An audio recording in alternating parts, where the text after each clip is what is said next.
প্রিয়, বলুন স্বামী। সারাটি জীবন প্রদীপের আলো হয়ে আমার এই ভাঙা ঘরে থাকবে তো? হ্যাঁ স্বামী, আমি শুধু একটি জন্ম কেন ভগবানের কাছে প্রার্থনা করেছি, তিনি যেন সারাটি জীবন আপনার এই ঘরে আমাকে দাসী করে রাখে। সত্যি? হ্যাঁ স্বামী। সত্যি বলছো সত্যবতী? হ্যাঁ স্বামী, সত্যি সত্যি সত্যি।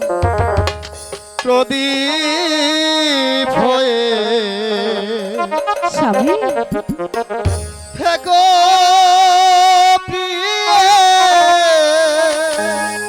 স্বামী, আমার ভাঙা ঘরে।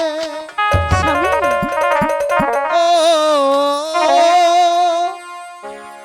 তোমায় নিয়ে ঘর বাঁধিব মনের মতো করে গো, মনের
মতো করে গো, মনের মতো করে গো, মনের মতো করে।